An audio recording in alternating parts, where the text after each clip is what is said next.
Hey, it's me, Destin. Welcome to Smarter Every Day, and today we're going to show you some pretty cool high speed, and it has nothing to do with all those assault rifles. It's actually much sweeter than that. Literally. Check this out. It is a jar of honey.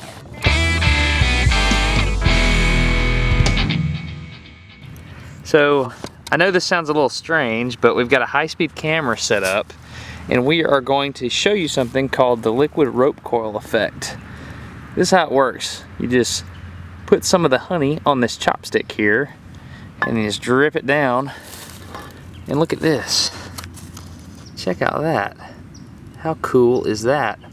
It has to do with the viscosity of the fluid, and basically the liquid is piling up. So I think this is really, really neat. So we're going to get a little bit of high speed of it, and then after that we're going to discuss this in more detail. Fluid dynamics are awesome. It's tempting to think that this would be an easy math problem, but it turns out people have been studying this for 50 years. To explain, let me show you the variables. This section is called the coil, and this section is called the tail. The coil and the tail together make up the total height, h. The mass flow rate of the material is q, and the initial radius at the top of the tail is called a sub 0.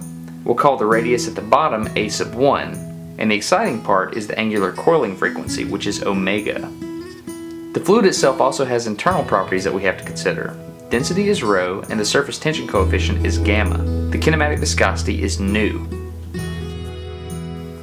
Okay, simply put, viscosity is the measure of the thickness of a fluid. Viscosity is the measure of a fluid to resist a shear or tensile stress. Dynamic viscosity is measured in poise, whereas kinematic viscosity is measured in Stokes. Kinematic viscosity is also referred to as the diffusivity of momentum, and that makes sense if you think about it, to diffuse momentum throughout a fluid. As you can see here, obviously the molasses honey mixture is the most viscous. Okay, if these big words are boring you, just wait, there's a shower scene for you. But if you're like me and you want to understand what's going on and you want to know the math, let's do this.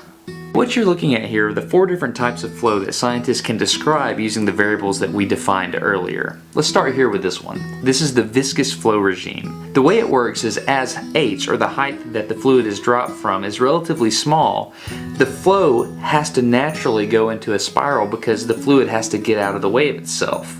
Now, the interesting thing about the equation used to define the coiling frequency is that it doesn't even include the kinematic viscosity of the fluid. That's interesting, seeing how it's called the viscous flow regime. Okay, the second condition we're talking about here is called the gravitational flow regime. Basically the way it works is as that height increases, gravity begins to take over and stretch the fluid.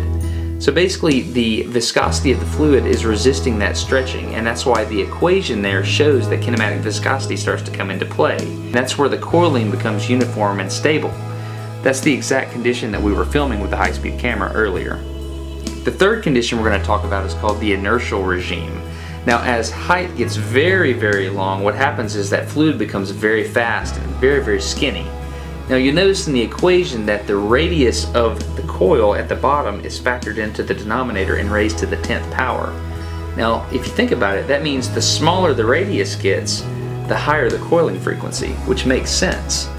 Okay, the fourth regime is why I love science. All we know is that somewhere between the gravitational regime and the inertial regime, everything goes out the window. All of a sudden you'll go from a steady state coil to some erratic figure 8 pattern or something stranger. But if you raise it just a little bit more, all of a sudden you're steady state again. Even more and you're back unstable. Everything is erratic. The frequency is varying wildly, but it seems to have some sort of pattern, but we don't know why. It's very interesting, and there's been a very complex study done on it, and I'll leave a link in the description to that so you can check it out yourself. I think it's amazing that we as humans can conquer so many things about the world around us, but we still struggle with the smallest of things. If you're interested in knowing why I did this video, I'll leave that info in the description as well. Boy, that got weird in a hurry, didn't it? Every single day you can check out the liquid rope coil effect in your own shower. It's pretty easy. Just take your shampoo, which is a pretty viscous fluid, and throttle the flow rate and the height until you get the right combination, and then boom, you lock in on the liquid rope coil effect. It's pretty cool. You can change things and see how the variables affect its action. Anyway, I'm not responsible for any extra shampoo you end up using. I'm Destin. You're getting smarter every day. Have a good one.